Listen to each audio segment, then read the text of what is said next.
Bangla link Bangla পথে।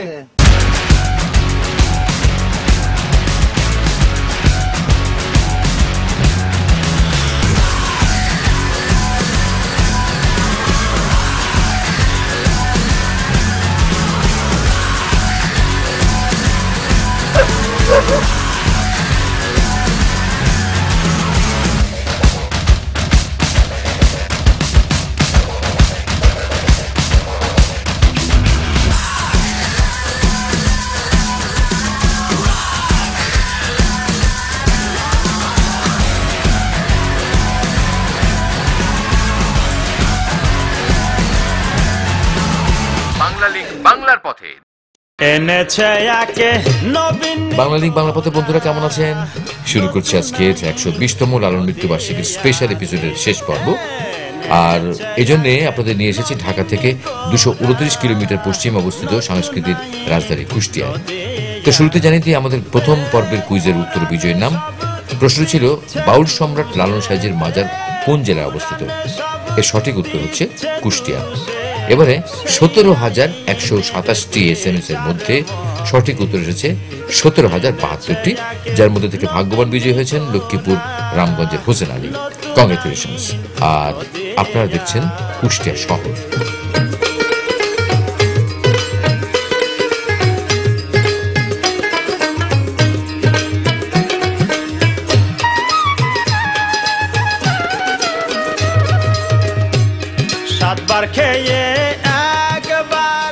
আমরা এখন আছি কুষ্টিয়া শহরের উপরে, মানে একটু উচ্চতায়। আমার সামনে যে নদী দেখছেন এটা হচ্ছে গড়াই নদী। গড়াই নদীর মাঝখানে একটা দ্বীপের মতো দেখছেন, তার ওই পারে যে নদীটা দেখছেন সেটা হচ্ছে পদ্মা নদী। খুব ভালো করে খেয়াল করেন, গড়াই পদ্মা, তার মানে এই গড়াইয়ের এখানে ঘোড়ার ঘাট আছে কুষ্টিয়া শহরে। এই ঘোড়ার ঘাটটা পার হলে ওই দিকটা দেখেন, ওইখানে হচ্ছে কবিগুরু রবীন্দ্রনাথ ঠাকুরের কুঠি বাড়ি। আর এই পাশটা দেখেন, ওই দিকটায় আছে হচ্ছে হার্ডিং ব্রিজ, লালন শাহ সেতু। আর এখানে 3টা টি-বাঁধ আছে। এটা কুষ্টিয়া শহর, ওই পাশটার নাম হচ্ছে হরিপুর। ইতিহাস সভ্যতার ক্রমবিকাশের পর্যায়ক্রমিক রেখাচিত্র। বর্তমানের মানুষ অতীতের মানুষের চেয়ে কতখানি অগ্রসর অথবা পশ্চাৎপদ তা কেবল ইতিহাসের মাপকাঠিতেই বিচার করা যায়। একটি দেশের সামগ্রিক ইতিহাস একান্তভাবে তার আঞ্চলিক ইতিহাসের উপর নির্ভরশীল, কেননা আঞ্চলিক ইতিহাসের সমন্বয়েই গড়ে ওঠে দেশের সার্বিক ইতিহাস। কুষ্টিয়া বাংলাদেশের একটি গুরুত্বপূর্ণ জেলা। শিক্ষা, সাহিত্য, সংস্কৃতি, ইতিহাস, ঐতিহ্য সকল দিক দিয়েই এই জেলায় রয়েছে গৌরবময় অতীত। আর আমরা সেই ইতিহাসের খোঁজেই আপনাদের নিয়ে বেরিয়েছি বাংলার পথে। যখন লালনের এখানে আসবেন তখন এই দোকানটা দেখে রাখেন। এই দোকানের দই, মিষ্টি, চিড়া এগুলো খাবেন। কুষ্টিয়ার বিখ্যাত দই এখানে পাবেন। হ্যাঁ, আমরা এখন কুষ্টিয়ার ঐতিহ্যবাহী মোহিনী মিল পাড়ায়। শহর থেকে সাইজের আগ্রায় যেতে এই মিল পাড়া হয়েই যেতে হয়। মোহিনী মিল একসময়কার এই বাংলার বৃহত্তম কাপড়ের কল, যা বর্তমানে প্রায় বিলুপ্ত হয়ে যাচ্ছে। এখানে এলে দই চিড়া খাওয়ার পাশাপাশি মোহিনী মিলের স্থাপনাগুলো এখন দেখতে পাবেন। মিষ্টি আর দই চিড়ে এটা আমার কিছু বলা লাগে না। মিষ্টি দেখলে তো আমার আর কিছু বলার থাকে না। এখন শুধু খাওয়ার কথা, খাই আপনারা দেখেন। বাংলা লিংক শহর থেকে পূর্ব দিকে মিলপাড়া পার হয়ে 3 কিলোমিটার আসলেই মরা কালীগাং। ওখান থেকে কুমারখালী উপজেলা শুরু হয়, যার প্রথম গ্রামটি ছেউড়িয়া। আর এই ছেউড়িয়াতেই সাইজির মাজার। মাজার আসার 2টি রাস্তা আছে, রাস্তাগুলো একেবারেই সরু। তাই সাইজির মাজারে কোনো উৎসব আয়োজন হলে ছেউড়িয়া এলাকায় বিশাল যানজট তৈরি হয়। আর এ কারণে প্রায় 1-1.5 কিলোমিটার পথ দর্শনার্থীদের পায়ে হেঁটে আসতে হয়। আর আমরা এসে গেছি সাইজির মাজারে।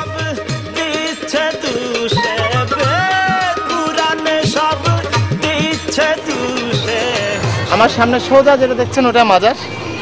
একসময় এখানে এরকম বাগান ছিল না, বেশ 10-12 বছর আগে এই জায়গাটা ফাঁকাই জায়গা ছিল। পিছনে এই পাশে একটা একতলা ঘর ছিল, মাজারটা ছিল। আর এই পাশে একটা টিনের 4 ঘর ছিল, বেশ বড়, যেখানে সাধুরা বসতো। এখন এটার পিছনে অনেক কিছু হয়েছে। আসেন। তো বন্ধুরা রেডি হয়ে নিন, আজ সাইজির মাজারের কোথায় কি আছে সব ঘুরে ঘুরে দেখাবো।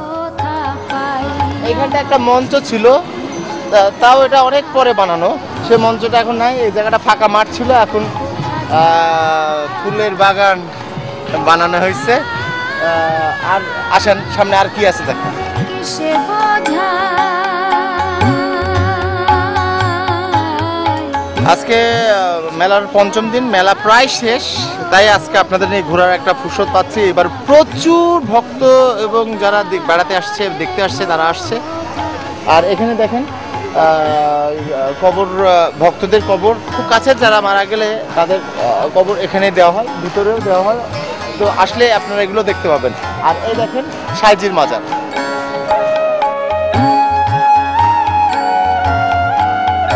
সাইজির মাজার পার হলে আপনারা বর্তমানে নবনির্মিত অডিটোরিয়াম এবং একাডেমি ভবন পাবেন।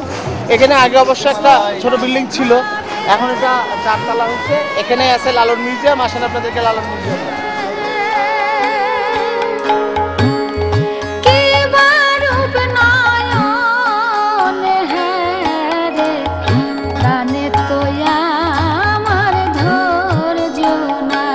লালন জাদুঘরের সবচেয়ে আকর্ষণীয় জিনিস যেটা আছে সেটা হচ্ছে লালন সাহেব ঘরের দরজাটা এবং তার ব্যবহার করা একটা জলচকি। তাছাড়া তেমন কোনো কিছু তার আর খুঁজে পাওয়া যায়নি বা রক্ষণাবেক্ষণ করা যায়নি। আপনারা এখানে আসলে তার ভক্ত আশিকার এবং কাছের মানুষের অনেক কিছু দেখতে পাবেন। কিছু ছবি আছে, তো এগুলো আপনারা একটা করে খুঁজে খুঁজে দেখেন। তো লালন মিউজিয়াম দেখতে দেখতে লিখে নিন, আমাদেরকে যোগাযোগের মাধ্যম SMS করুন 01911624736। আমি আবারও বলছি 01911624736 এই নম্বরে। যারা ইমেল করতে চান তারা tinku.traveler@gmail.com এই অ্যাড্রেসটি ব্যবহার করতে পারেন। ফকির লালন শাহ খুব সাদাসিধা জীবনযাপন করতেন। সেই কারণে আমরা মনে করি যে একজন সাধারণ মানুষ থেকে, অতি সাধারণ মানুষ থেকে দেশের সর্বোচ্চ মানুষ এই প্রতিষ্ঠানের সদস্য হোক, এটা আমরা কামনা করি। একমাত্র উন্মাদ বাদে আমরা চাই যে এখানে সবাই আসুক এবং আমরা আমন্ত্রণ করি। এইটা হচ্ছে সদস্য হওয়ার আবেদনপত্র, লালন একাডেমিতে সদস্য হওয়ার আবেদনপত্র। আপনারা যারা সদস্য হতে চান তারা এই আবেদনপত্রটা, যারা আপনারা এখানে বেড়াতে আসেন তারা বেড়াতে আসার ওই মুহূর্তেও সদস্য হতে পারেন। এই সাধারণ কয়েকটার কথা আর 2 কপি ছবি দিয়েই হয়ে যেতে পারবেন লালন একাডেমির সদস্য। আপনি চাইলে 170 টাকায় সাধারণ সদস্য ও 1010 টাকায় লালন একাডেমির আজীবন সদস্য হতে পারবেন। আর এটা হচ্ছে লালনের অডিটোরিয়াম। আসেন আপনাদের অডিটোরিয়াম।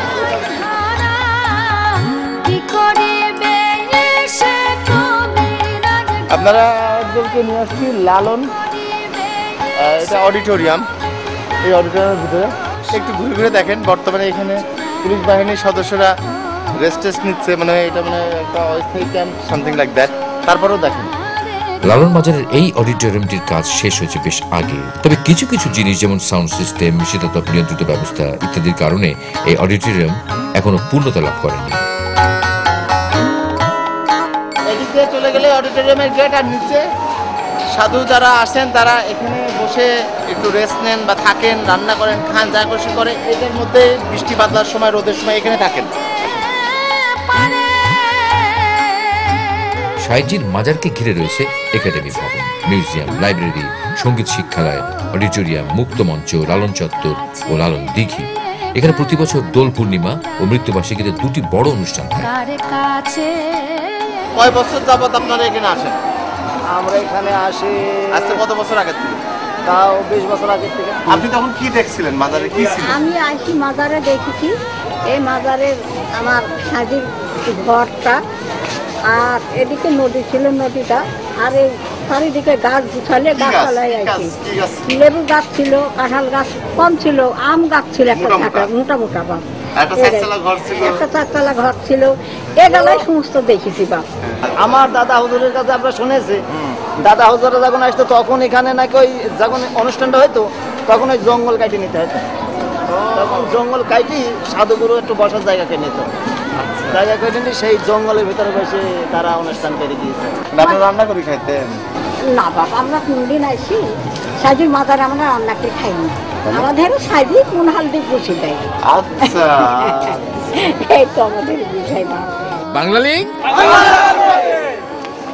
বাংলা লিঙ্ক বাংলার পথে,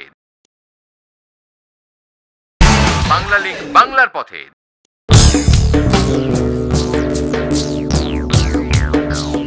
বিরতির পর আবারও স্বাগতম বাংলা লিগ বাংলা পথে। বন্ধুরা, আপনারা দেখছেন কুষ্টিয়া ছেউড়িয়া গ্রামে বাউল সম্রাট লালন সাইজের ১২০তম লালন মৃত্যুবার্ষিকী উপলক্ষে অনুষ্ঠিত লালন স্মরণ উৎসব। ঘুরে দেখছি সাইজের আখড়া বাড়িতে কোথায় কি আছে।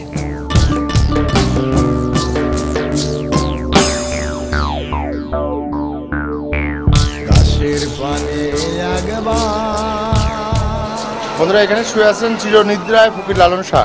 আসেন তার মাজারটা দেখায় আপনার।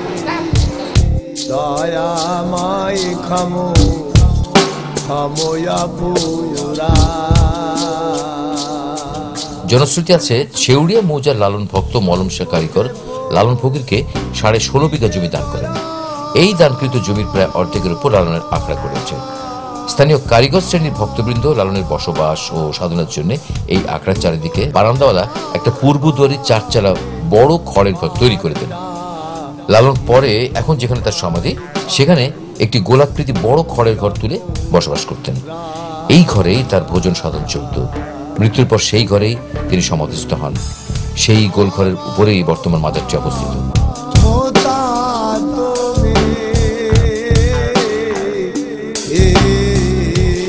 এই যে মাজারের যে গেটটি দেখছেন, সাইদুল মাজারের যে গেট, এই গেটটির মতো আর একটি গেট আছে এবং সেটা আছে ভারতের নয়াদিল্লিতে।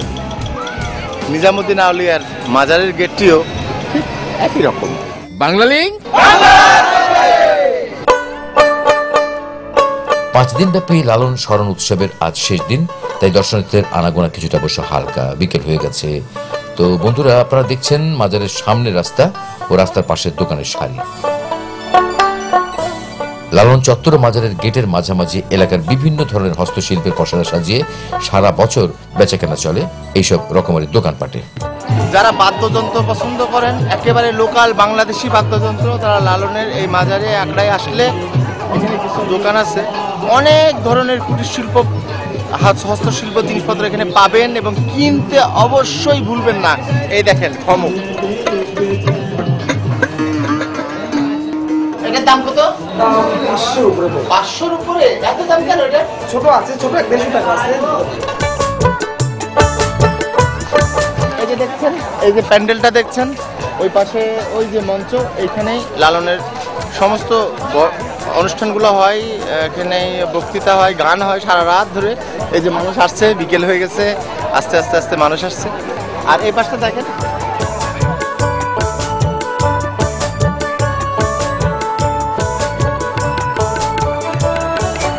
এই পাশটাতে 1, 2, 3, 4, 5, 6, 7, 8, 9, 10 এরকম অনেকগুলো রোতে অনেকগুলো দোকান আছে। নানান রকম জিনিসপত্র এবং নানান রকম খাবার পাওয়া যাচ্ছে এখানে আসলে পরে। এটাই হচ্ছে সেই মেলাটা। মেলা আমাদের দেশের সর্বস্তরের মানুষের প্রাণে আনন্দের ধারা বয়ে আনে। আমাদের সামাজিকতায় আনন্দ উপভোগে ও বিনোদনের তেমন কোনো ধারাবাহিক সুযোগ সুবিধা নেই, তাই আমরা সবাই অপেক্ষা করি কখন একটা মেলা হবে, সবাই একসাথে সেখানে আনন্দ করবে।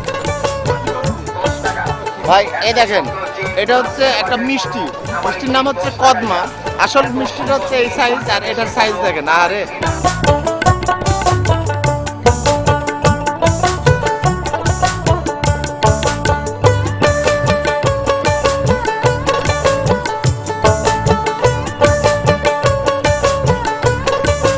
লালন মেলায় কারা আসে?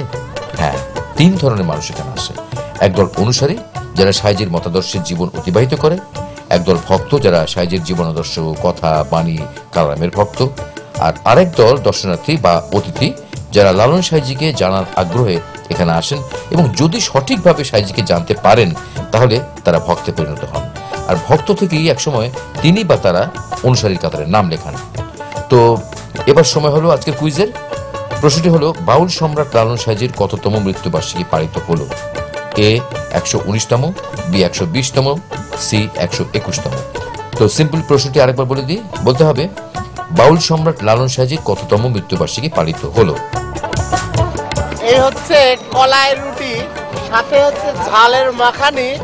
খাবেন তো বুঝবেন সকালবেলা কেমন লাগে। যাদের অভ্যাস নাই, তবে টেস্ট মারাত্মক। ভাই একটা হবে। লালন মেলা আসলে আপনারা অনেক ধরনের খাবারই পাবেন, তবে ঝাল দিয়ে কলাই চাপড়াটা কিন্তু স্পেশাল। বছরে তো একদিনই হয়, আচ্ছা, সেই জন্যই খাওয়া, তাই এই জন্যই শখ করে খাওয়া। যেমন টেস্ট তেমন ঝাল।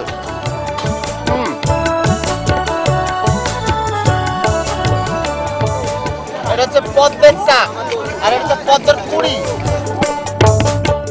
এই মঞ্চ আগেও দেখছেন, এখানেই মঞ্চটা হয়, এখানেই সামিয়ানাটা টাঙানো হয়, এখানে হাজার হাজার ভক্ত আসে, এখানে রাত যাপন করে 3 দিন 5 দিন যায় বলেন, এখানে তারা কাটায়, ভিতরেও কাটায়, এখানেও কাটায়। আপনারা যখন এখানে আসবেন, এখানে শুনতে পারবেন গান এবং বক্তৃতা।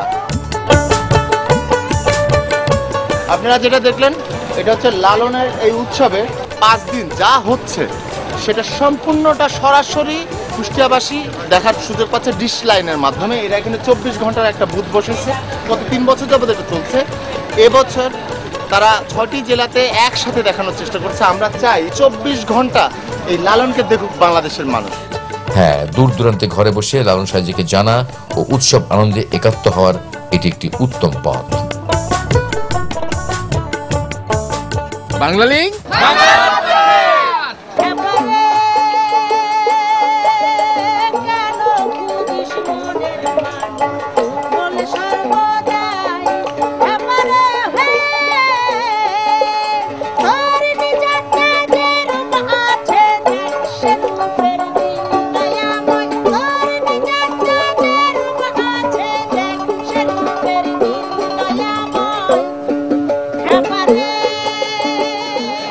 সেটা দেখতেছেন, এটা কিন্তু রান্নাঘর। আসলে এখানে রান্না করা হয়, অনেক বড় বড় ডেকচিতে রান্না করা হয়। সেই রান্নাঘরটা এখন অবশ্যই ইউজ হচ্ছে না, এটা এখন ভিতরে রান্না হচ্ছে। তাই এটাতে সাধুরা এসে তাদের আস্থানা কাছে এখানে বসে আর কি, এটাই সেই রান্নাঘর।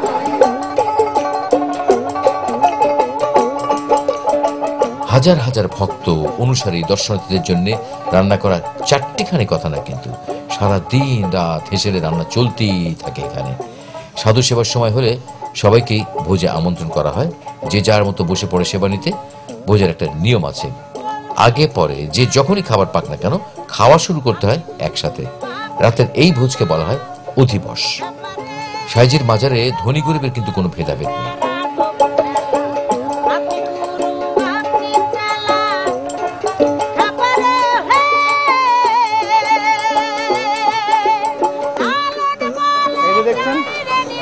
এটা হচ্ছে লালন দিঘি, এটাই শেষ। লালন ফকির তার ব্যক্তিগত সাধনা, চর্চা, অনুশীলন ও উপলব্ধির দ্বারা বাউল সাধনাকে বিকাশের সর্বোচ্চ পর্যায়ে নিয়ে গিয়েছিলেন। ফকির লালন বাউল মত ও সাধনা শ্রেষ্ঠ ভাষ্যকার, এবং তিনি এই মরমী সাধনার প্রধান পুরুষ। দেখা হবে আগামী পর্বে। ভালো থাকবেন। আলেক শাহ, বাংলালিংক।